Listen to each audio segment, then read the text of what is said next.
Today, why a ton of people practicing self-defense are making a huge mistake by concentrating more on the super deadly aspects of their training system rather than some form of combat sport. One of my martial arts mentors, one of the people I really respect in the space, Danny Nosanto, once said that a martial art consists of three things. It consists of the techniques that you do, whether you're punching and how you punch, whether you're tripping people and how you trip them, what you do on the ground, the actual techniques that you do. That's number one. Number two is the training methods, how you train them. Do you do them in a kata? Do you do them as a two-person repetition drill? Do you do them on a heavy bag? Do you do them in a full resistance context? What's the training method? Third is training equipment. I do a lot of Brazilian Jiu-Jitsu.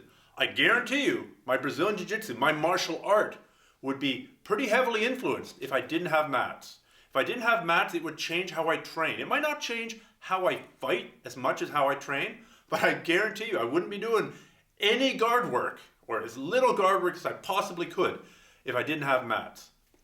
So the techniques, the training methods, and the training equipment all shape a martial art. What does this have to do with what I was initially talking about? Why it's a mistake just to concentrate on the super deadly techniques, the too deadly for the UFC type of stuff, which I use tongue-in-cheek. Here's the problem. Let's, for the sake of argument, say that the eye gouge and the groin tear is the most effective technique known to man. That is absolutely the fight ender. If you successfully land your double eye gouge and your groin rip, the fight's over. Let's take that as a given. How the hell are you going to train that? If you and I are training, yes, we can do kata forms of groin rip all day long. But I've seen a ton of martial artists who've done a ton of kata, or they've done a ton of, punching in the air, and they look pretty good. And then when they put on the gloves and they get hit in the face for the first time, everything goes out the window. All of a sudden they revert from this, or some kind of cat stance and nice kung fu stance, to this, and they're throwing haymakers. Everything goes out the window because it's never been pressure tested. So how are you going to pressure test the eye gouge, groin rip, super deadly combo? It's going to be hard. If you and I are training and we're really trying to eye gouge and groin rip each other, the first person to land that, good for you. The other person, not so good for them, but where are you going to find your next training partner? Who is going to train that with you under pressure for real a second time? You better be awfully rich to afford some very desperate training partners to get enough repetitions in of that technique under pressure to know that it's going to work. Now you can say, yeah, at our school, we practice that on a dummy while our teacher's yelling at us, or we have to do push-ups first, and we can increase the level of stress. And that's better than nothing. But really, nothing compares to really trying to eye gouge and groin rip somebody while they're really trying to eye gouge and groin rip you. So now, of course, that's not sustainable. That's not sustainable as a martial arts training practice. Now, I think it was John Danaher, who's a jiu-jitsu black belt under Renzo Gracie, who first pointed out that the genius of judo, the genius of Jigoro Kano, the guy who founded judo, was to take a subset of the techniques of traditional Japanese jiu-jitsu and train the ones, and only include the ones that can be trained with close to full resistance. Traditional Japanese jiu-jitsu, J-U-T-S-U, is full of super deadly techniques. It's full of the proverbial eye gouge, groin rip, finger breaks, spine breaks, tons of stuff that you can train very carefully, cooperatively. Okay, technique number one, I'm going to sidestep, I'm going to break your wrist here, I'm going to rip your throat out here, I'm going to throw you in a way that you land directly on your head. And that's technique number one. You can't train that stuff against resistance. So Jigoro Kano threw out the more dangerous techniques. The striking within judo, because judo originally had striking. Some of the leg locks within, all the leg locks within judo eventually. And they threw out a whole bunch of the more deadly techniques so that practitioners could concentrate on the less deadly techniques, the techniques they could actually do. I could actually try to do an osotogari to you, and you could actually try to do an osotogari to me. I could actually try and armbar you, and you could actually try and armbar me. And by being able to fight that out, by being able to do it against full resistance, it developed a much more effective martial art. And this has been shown a whole number of times. The first time I can think of that this was shown is when the Japanese police, the Tokyo police, were, I believe the first time that this was proven, I believe the first time that this was really conclusively demonstrated is when the Japanese police, I think it was the Tokyo police, were looking for their official martial art. So they had a competition essentially. Let's pit different jiu-jitsu schools against each other. At the time, Judo was considered a jiu-jitsu school. And the Kodokan came with their stable of Judo fighters, and because those guys had been training with resistance, they flattened the competition. They won all the matches. Now, the cynics among you, and I'm a cynic, might argue, yeah, maybe the fight was fixed. Yeah, maybe the Judo people were much better athletes. Yeah, although the Judo guys had a jiu-jitsu background, a lot of them did have a traditional Japanese jiu-jitsu background in addition to the Judo. But the fact remains, the simplest explanation is that their training methods were superior. Not their techniques, their training methods. You take a look again at the early UFCs.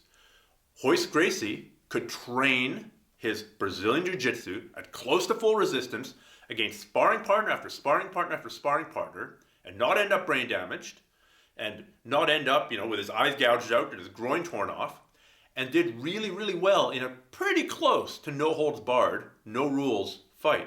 Whereas the traditional Wing Chun guys who'd practiced, Chizao all day long and practiced, their three forms and practiced on the wooden dummy, and other guys like that got murdered. It was also, of course, bringing the ground game into the fighting game, which is another aspect of Royce Gracie's early success.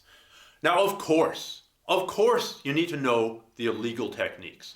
Once you've learned how to handle someone's force in Judo, say, or in stand-up wrestling, then you can start working in the things that are illegal in stand-up wrestling. In Greco-Roman wrestling, you're not allowed to punch the person in the kidneys. But it's a mistake to start doing that stuff too soon or in every sparring match. It drives me crazy when there's somebody who's on the bottom of mount, and instead of working a structural way to get out of mount, they're busy pretending to eye gouge. Tell you what, if you think you can eye gouge from the bottom, the guy on top can eye gouge way better. If you think you can bite your way out of side mount, well, guess what? The guy on top can bite you much worse, and he's got control of the match. You don't have control. Maybe he's got good pain tolerance. That guy can sit on top, block your throat, block your face, turn your head away, and bite you all day long. So it's a mistake to concentrate on the super deadly techniques at the expense of actually doing the combat sport versions where you can train most of the techniques against very real resistance. So take a look. Who would you bet on? A guy who's been doing Shotokan karate for 10 years or an amateur boxer? I suggest that you would be silly to put your money on somebody who's just done Shotokan karate forms. Unless that guy's done a ton of sparring. If that guy's done a ton of sparring with contact, well, now it's more of an even fight. Who would you put your money on? A guy who's been doing traditional Japanese jiu-jitsu, J-U-T-S-U, for 5 years, or a guy who's been doing Brazilian Jiu-Jitsu for 5 years.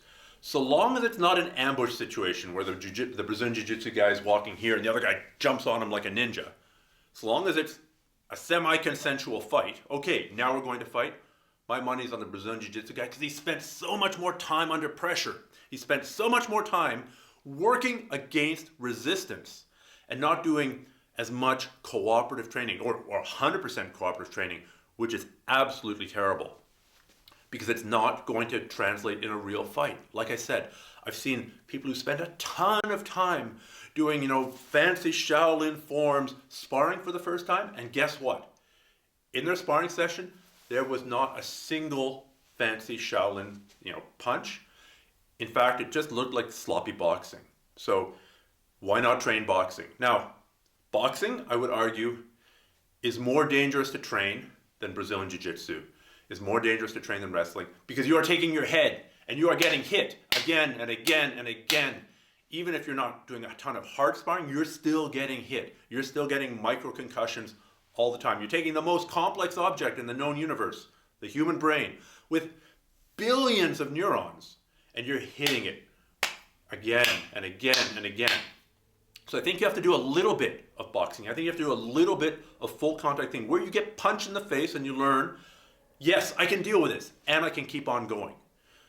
But for the person who's interested in self-defense and in preserving their brain cells, it wouldn't be my first recommendation. I think it's much safer to get that resistance, to get that full, where the person's actually trying to do something to you and you're actually trying to do it back to that person in a grappling situation. Typically, it's much more controlled. But regardless of which type of combat sport you do, where there is, full effort and full resistance, once you get good at that, it's pretty easy to add in the dirty, super deadly techniques. If you are really, really good at holding side control, guess what? It's not a very big adjustment to go to side control and bite the guy. It's not a very big adjustment to go to side control and headbutt the guy. It's not a very big adjustment to get to side control, be calm because you've been there before, and realize, no, I can put my fingers on his eyes. Now I've got a great negotiating position. Are you sure you don't want to give up? Giving up now might be a very good idea. So once you got good at boxing, it's very easy to add in the illegal kidney blows. It's very easy to add in the groin grabs. It's very easy to add in the headbutts because you're comfortable in that range, right? There's not an inherent freak out factor of, oh my God, I'm getting hit.